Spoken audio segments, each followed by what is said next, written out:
This case has been requested so many times, so I figured I would cover it. And our case today begins in San Jose, California, in 2019 with a woman named Erin Valenti. Erin was this super successful, super driven businesswoman. Her nickname was actually Armageddon Erin. She was the CEO of this company called Tinker Ventures. And Tinker Ventures was a software app company located in Salt Lake City, Utah. People who worked with Erin would say she was just a brilliant woman, and that she really thrived under pressure. Erin was married to a man named Harrison Weinstein, who she met when she was 18, so she was with him for a good chunk of her life. And Erin was 33 years old when our case really begins on October 7th, 2019. So on this particular day, Erin was on a business trip in California, but this day also happened to be her parents' anniversary. So when they received a call from Erin, they were out at dinner. They assumed she was just calling to wish them a happy anniversary. So, real quickly, let's back up. Days earlier, Erin had flown from Utah to California to attend this super intense 3-day seminar called Create Powerful, which was basically for corporate leaders. So anyway, Erin's in California, but she calls her parents to wish them happy anniversary. And she mentions that she just left Palo Alto, where she had met up with an old coworker, and she was actually on her way to the airport, but she couldn't find her car, her rental car. So she was chatting on the phone with her mom and dad, wandering through this parking lot. So her parents get off the phone with her. They finish their dinner, and when they leave, they decide to just call and make sure she found her car, that she's okay. So they call Erin, but when she answers, and this is maybe a half hour later, it's like they are talking to a completely different person than they had talked to earlier that night. Erin seemed confused. She was acting super erratically. And over the course of the next couple of hours, her parents and her husband, who was back in Salt Lake, kept calling and having these conversations with her, and she was just acting like a completely different person. They were trying to figure out what was going on, because when her parents had spoke to her 30 minutes earlier, she seemed totally normal and with it. But now, Erin really wasn't making any sense, and they were just trying to calm her down. And I can't imagine how scary it would be to have a loved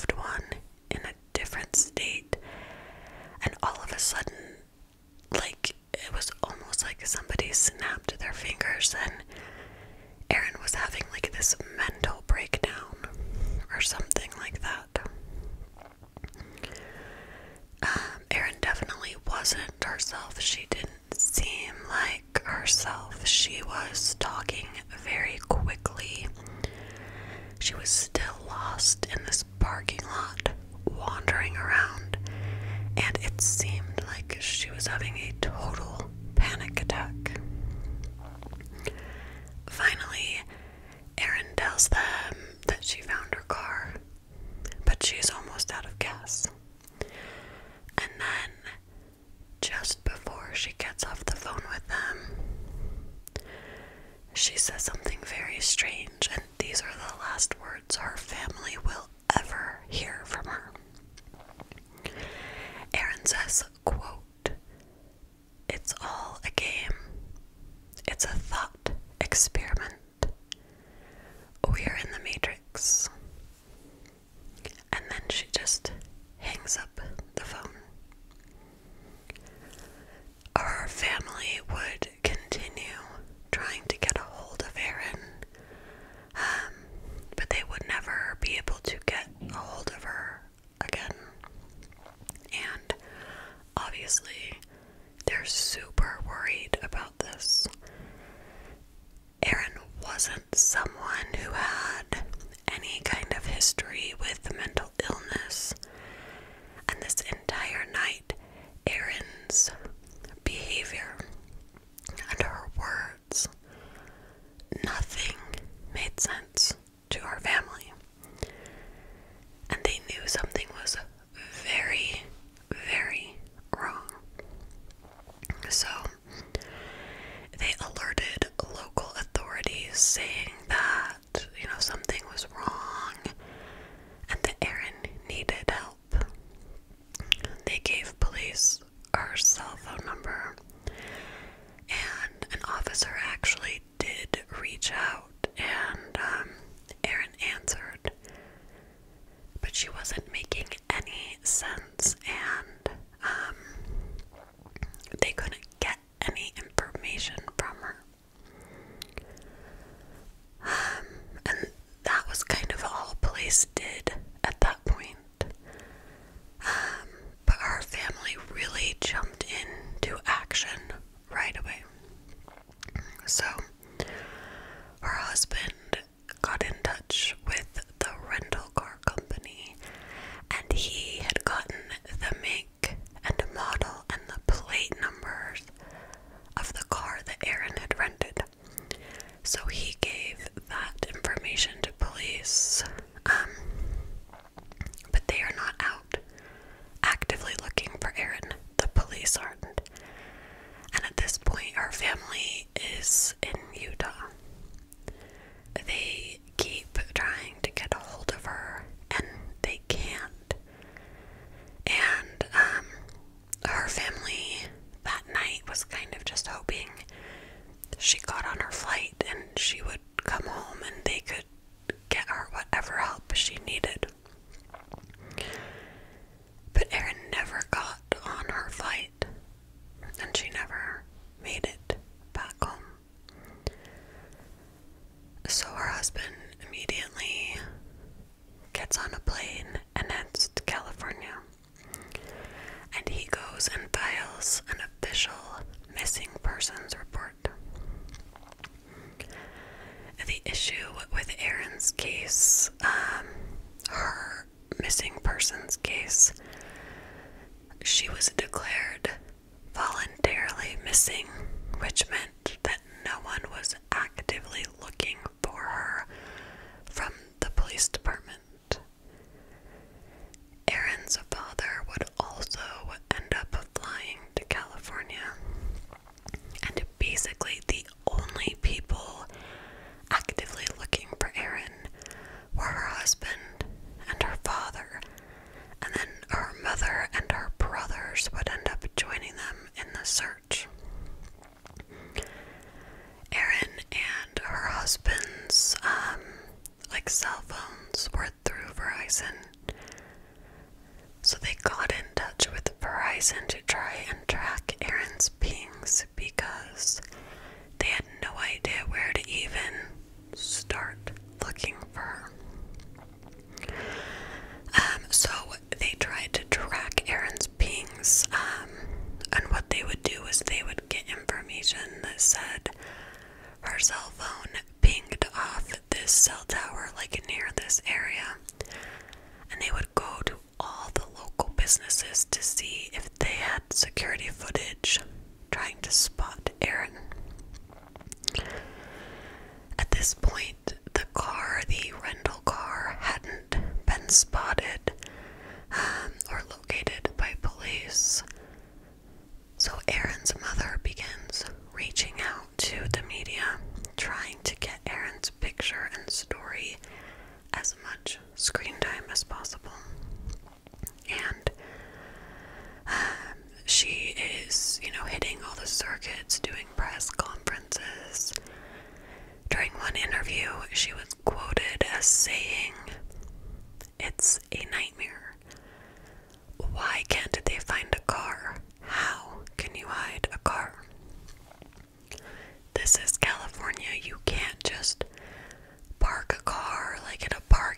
was able to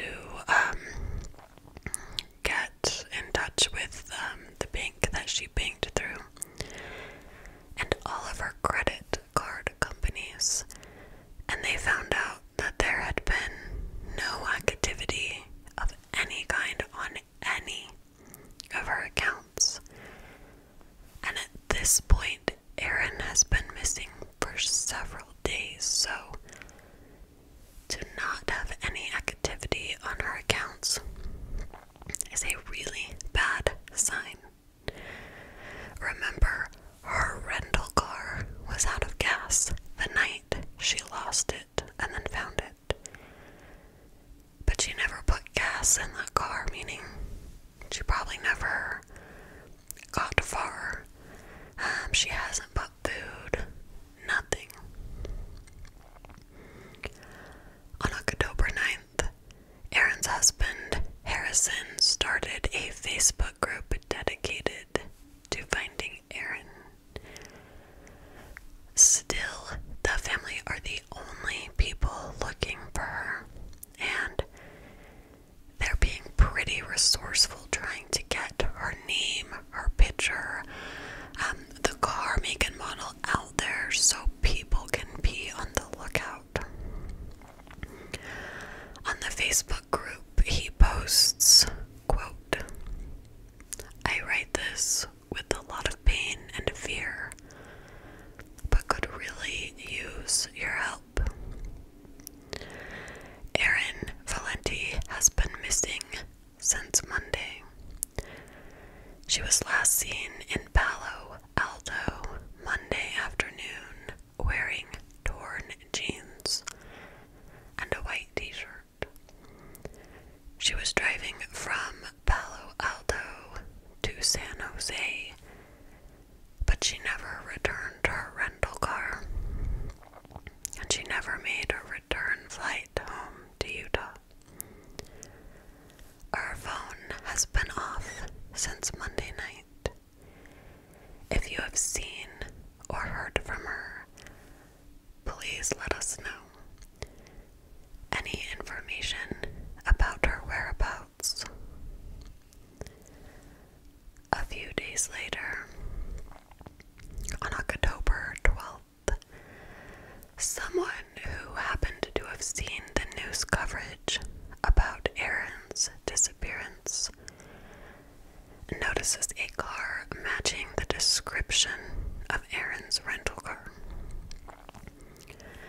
The car was parked in a residential area, so they get closer to see if the plates match, and they notice a body in the back seat. A call was made to police to report this car with a body in it. So, police rush to the scene. At this point, they suddenly are very involved. And inside the car, they determined that it was, in fact, the body of Erin Valenti, and she had been dead for quite some time. There were no obvious signs of her cause of death.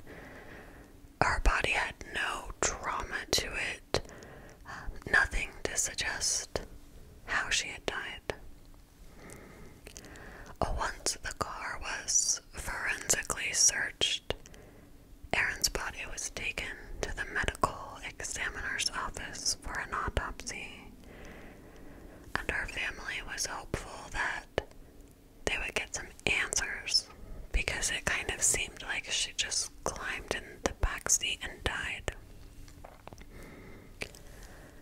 But sadly, the autopsy wouldn't really give the family the answers they needed or wanted.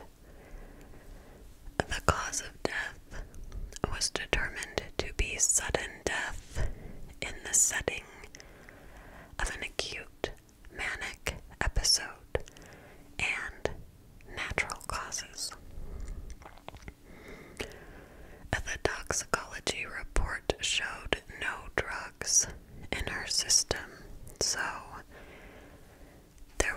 nothing to even explain this manic episode.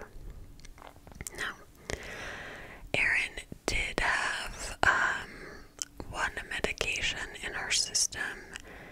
She had hyperthyroidism, so she took a medication to treat that, but nothing in her system would explain her behavior before she died. Erin was found to be very healthy.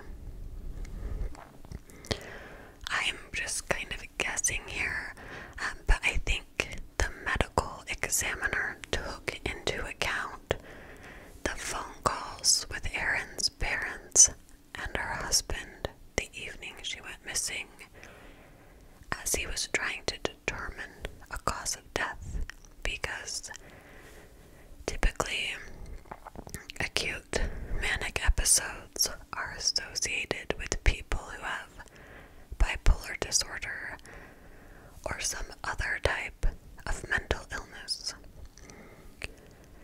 But Erin had never suffered from any mental illness. She had never had problems with depression. Nothing until the night she died.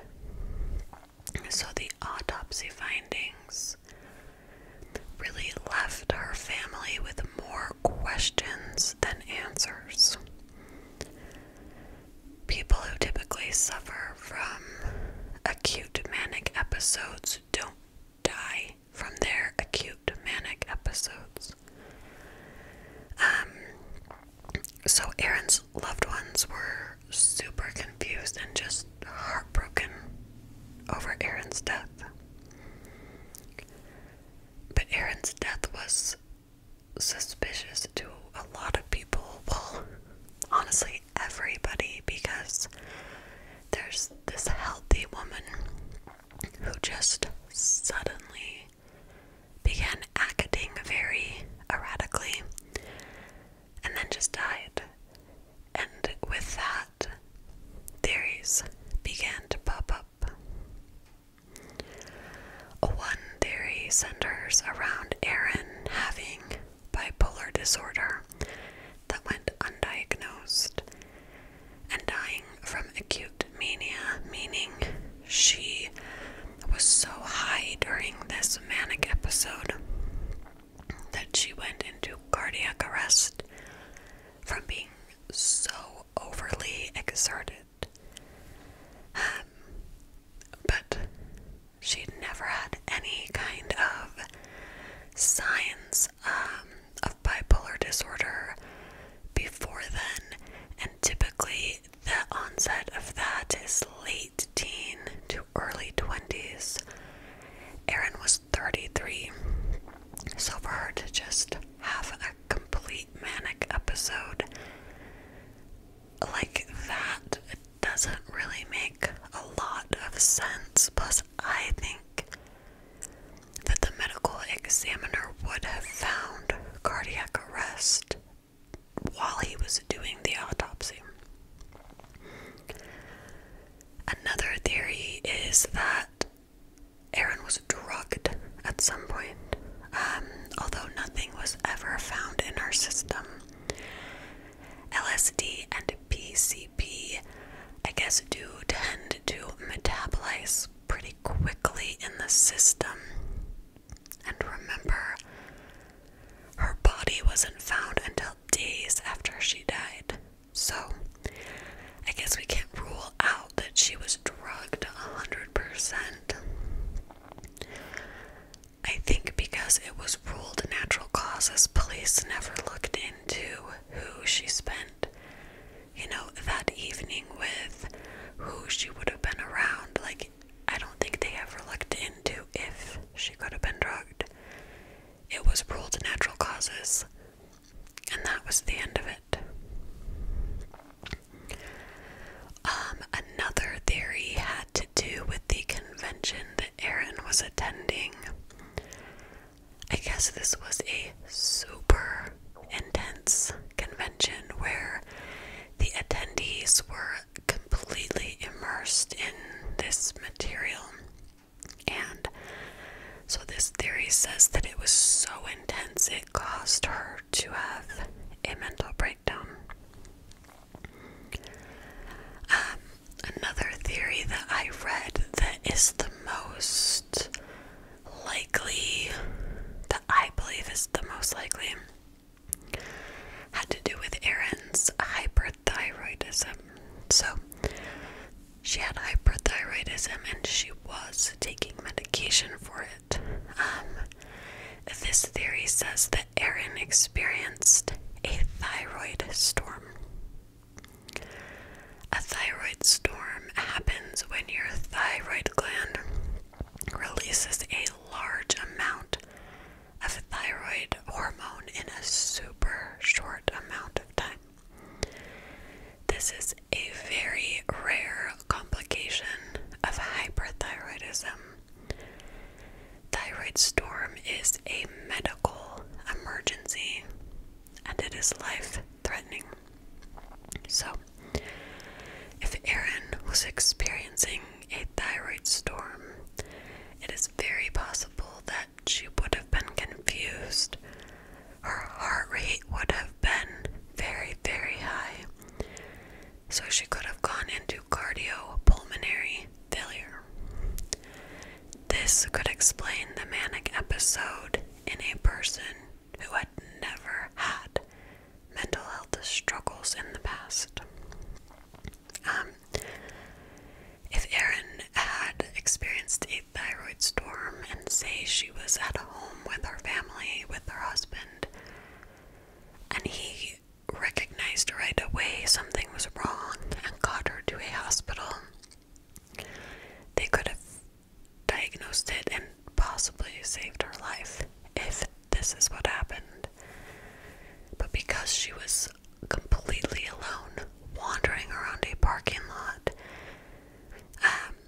then she finally found her car. I think if this is what happened, she likely got in her car and started driving and then pulled over because she was just too out of it to drive, too hyped up. Her heart rate was up. Remember, her parents said she was talking really, really quickly.